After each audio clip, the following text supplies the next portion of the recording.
नमः शिवाय। नमस्कार दोस्तों, अविश्वसनीय एवं सटीक भविष्यवाणी की इस श्रृंखला में मैं पूनम पांडे आप सभी का स्वागत करती हूँ। दोस्तों, मैं अपने प्रत्येक वीडियो में एक नई कुंडली के साथ उपस्थित होती हूँ और उसके बारे में आप सबसे चर्चा करती हूँ। दोस्तों, ज्योतिष एक दैवीय विषय है। इसमें ज्ञान के साथ साथ वाक सिद्धि भी होनी जरूरी है और वाक सिद्धि के लिए इष्ट देव को साधने की बहुत आवश्यकता है, क्योंकि यदि इष्ट देव की कृपा रही तो आप जो भी कहेंगे वो बिल्कुल सत्य होगी। इष्ट देव की कृपा से ही कुंडली हाथ में लेते ही मन में वही विचार आने लगते हैं जिनको सामने वाले को बताने की बहुत आवश्यकता होती है। क्योंकि बहुत बार ऐसा होता है कि कुंडली हाथ में लेते ही समझ में नहीं आता कि किस बात पे चर्चा करूं या फिर जो भी समस्या है उसका कारण कहाँ है। इसलिए ज्योतिष के क्षेत्र में जो ज्योतिषी आचार और विचार से शुद्ध होते हैं, अपने इष्ट देव की आराधना करते रहते हैं, उनसे कुंडली देखने में बहुत कम ही चूक होती है। क्योंकि कुंडली देखते ही समस्या की तह तक पहुंच जाना और उसका निवारण बताना, ये सब इष्ट देव की कृपा से ही संभव है। तो मेरी आप सबसे यह विनती है कि जो लोग ज्योतिष सीख रहे हैं और इसी क्षेत्र में आगे बढ़ना चाहते हैं, वो ज्योतिष के ज्ञान के साथ साथ अपने इष्ट देव की कृपा भी प्राप्त करें। अब चलते हैं आज के विषय पर। आज भी मैं आपके सामने एक कुंडली लेकर उपस्थित हुई हूँ।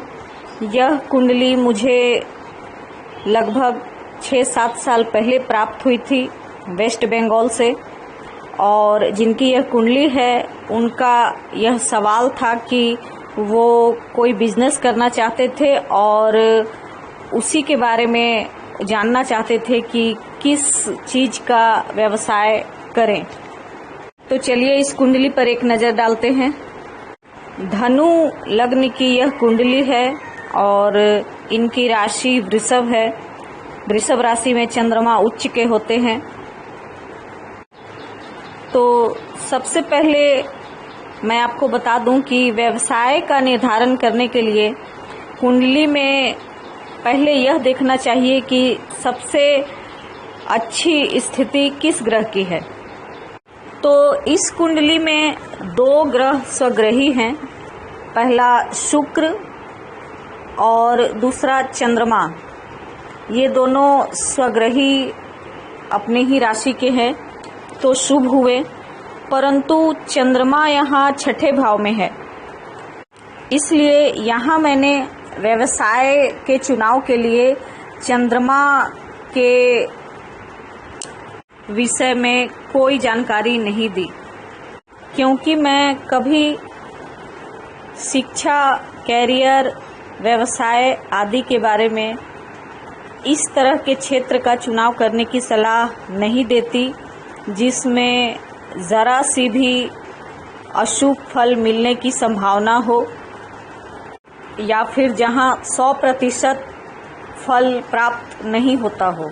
इसलिए मैंने यहाँ चंद्रमा से जुड़े व्यवसाय करने की सलाह इनको नहीं दी। तो इस कुंडली के अनुसार सबसे अच्छी स्थिति शुक्र की हुई। इसके अलावा बुध भी अच्छी स्थिति में है। शुक्र के साथ लक्ष्मी नारायण योग बन रहा है और चलित कुंडली में शुक्र, बुध और सूर्य एक साथ दशम भाव में बैठे हैं। दशम भाव नौकरी और व्यवसाय का कारक होता है और यहाँ लक्ष्मी नारायण योग बना हुआ है शुक्र और बुध ग्रह के द्वारा।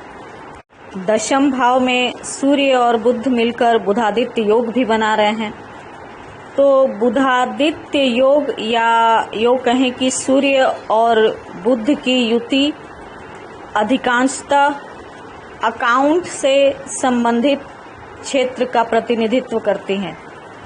तो आपकी जानकारी के लिए बता दूं कि ये एक सफल चार्टर्ड अकाउंटेंट भी हैं और इसी पेशे में रहते हुए इन्होंने एक एक्स्ट्रा व्यवसाय करने के बारे में मुझसे सलाह मांगी थी।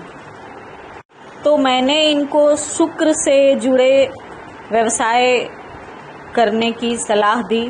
शुक्र से संबंधित व्यवसाय है कपड़ा, सजावटी सामान, कॉस्मेटिक्स, इंटीरियर आदि।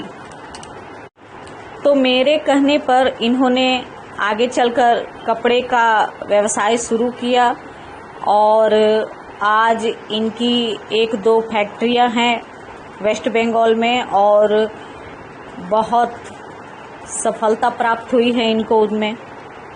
कुंडली के बाकी योगों की मैं यहाँ चर्चा नहीं करूँगी, नहीं तो वीडियो बहुत लंबा हो जाएगा।